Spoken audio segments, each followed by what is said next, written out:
जी महाराज कहते हैं चतुर्थ शिवलिंग है ओमकारेश्वर। अब ओमकारेश्वर महादेव की दिव्य कथा सुनाते हैं। ओमकारेश्वर ज्योतिर्लिंग महाराज नर्मदा नदी के तट पर महाकाल से करीब 70 से 80 किलोमीटर की दूरी में उपस्थित हैं और यहाँ साक्षात सदाशिव ही विराजते हैं महाराज। एक समय देवर्षि नारद गोकर्ण नामक तीर्थ में भगवान शिव की तपस्या कर रहे थे और तपस्या पूर्ण होने के बाद, आराधना पूर्ण होने के बाद वह विंध्य महाराज के यहाँ गए। जो विंध्य पर्वत है ना, उनके यहाँ गए महाराज।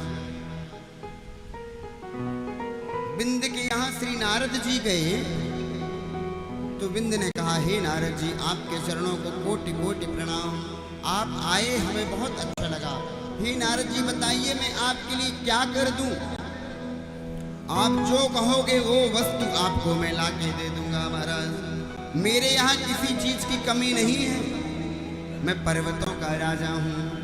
श्री नारद जी ने देखा, अरे विंध्य को तो अभिमान हो गया है, मैं हो गया है।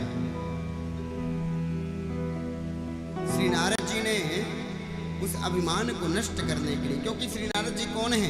श्री नारद जी श्री हरि का मन है महाराज, और विंध्य श्री हरि के भक्त हैं। तो श्री नारद जी ने सोचा कि यह भक्त अगर अभिमानी होता गया तो इसके जीवन में बहुत कष्ट आएगा, क्योंकि काम क्रोध मद लोभ सब नाथ नरक के पंथ। इसलिए आज अभिमान आया है, कल काम विकार आएगा, फिर क्रोध आएगा और इसे फिर नरक की यातनाओं को सहना पड़ेगा। इसलिए विंध्य पर्वत का अभिमान नष्ट करने के लिए श्री नारद जी ने कहा, हे विंध्य, तुम्हारे पास चाहे जितना रहा आए, लेकिन तुम्हारी ऊंची श्रृंखलाएं, जो तुम्हारी ऊंची चोटियां हैं, वो सुमेरु पर्वत के बराबर नहीं है। मेरु पर्वत के शिखर को देखो महाराज, कितने गगनचुंबी शिखर हैं, सीधे देवलोक तक जाते हैं, और तुम्हारे शिखर उससे छोटे हैं। अब महाराज विंध्य पर्वत को,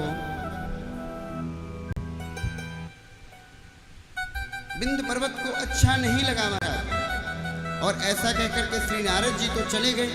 लेकिन अब विंध्य पर्वत ने सोचा कि मैं ऐसा क्या करूं जिससे मेरा मन जो आक्रांत हो गया है वह मेरा मन शांत हो जाए, क्योंकि मेरे मन में बड़ी हलचल है कि मेरे से भी कोई बड़ा है, और यह मेरा मन जो अशांत है इसको शांत कैसे किया जाए महाराज।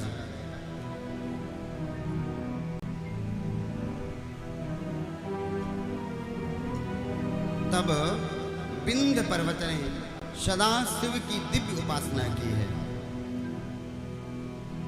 उस विंध्य पर्वत ने सोचा कि एक भोलेनाथ ही हैं जो मेरे मन को शांत कर सकते हैं और मेरी मन की अनुकूलता को पूर्ण कर सकते हैं महाराज। अब क्या करे विंध्य पर्वत? तो महाराज प्रतिदिन पार्थिव शिवलिंग को बना करके, पार्थिव शिवलिंग 101 शिवलिंग प्रतिदिन बनाए महाराज, और उन शिवलिंगों को बना करके प्रतिदिन भगवान शिव की आराधना करे, उनका यजन करे महाराज। ऐसा वह विंध्य पर्वत सतत करता रहा, हमेशा करता रहा। भगवान के दिव्य पंचाक्षर मंत्र का जाप करता, नमः शिवाय का जाप करता, और उसकी तपस्या पर प्रसन्न होकर के भोले बाबा जो उसने शिवलिंग का निर्माण किया है, भोले बाबा जो उसने शिवलिंग का निर्माण किया है, उसी शिवलिंग से जो विंध्य पर्वत ने बनाया है, उसी शिवलिंग से सदाशिव का प्रादुर्भाव हो गया। बोलो शंकर भगवान की।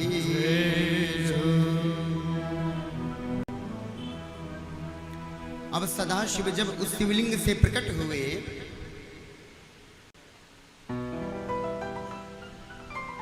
तो भोले बाबा ने कहा, हे विंध्य, मैं तुम्हारे समर्पण भाव से बड़ा प्रसन्न हूँ, मैं तुम्हारे समर्पण भाव से बड़ा प्रसन्न हूँ। बताओ क्या करूं जिससे तुम प्रसन्न हो जाओ। तब विंध्य पर्वत ने कहा, हे प्रभु, हे भोलेनाथ, आपका दर्शन करके मैं कृतार्थ हो गया। हे शिव शंभु, आप आए तो मेरे जीवन का दुख और दरिद्र नष्ट हो गया।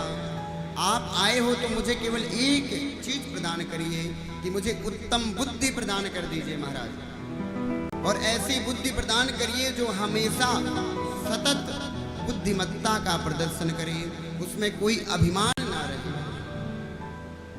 ऐसी बुद्धि मुझे प्रदान करिए।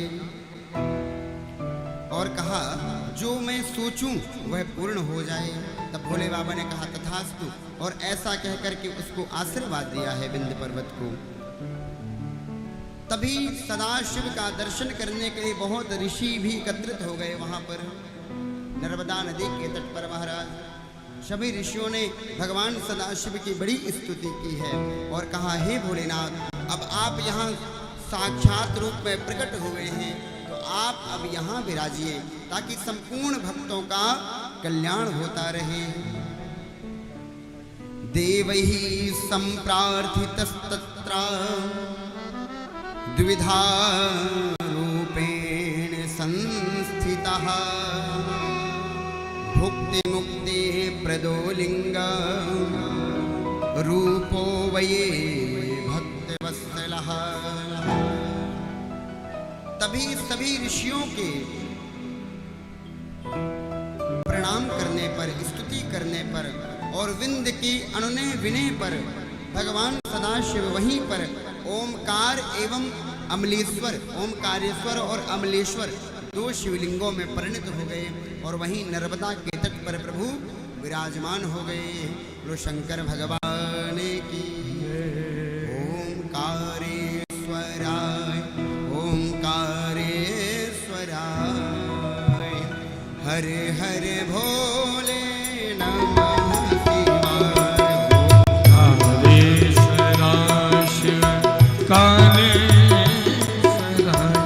हरे हरे भोले नमः शिवाय। ओमकारेश्वराय, ओमकारेश्वराय, हरे हरे भोले नमः शिवाय।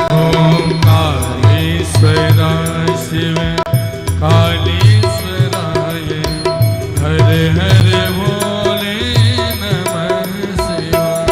ओम नमः शिवाय, ओम नमः शिवाय, नमः शिवाय, नमः शिवाय, नमः शिवाय, नमः शिवाय, नमः शिवाय, हरे हरे भोले नमः शिवाय। ओम नमः शिवाय, नमः शिवाय, हरे हरे भोले नमः शिवाय। ओम नमः नमः शिवाय, हरे हरे भोले। नमः शिवाय। ओमकारेश्वर सदाशिव भगवान की जय उमापति महादेव की जय। हर हर महादेव।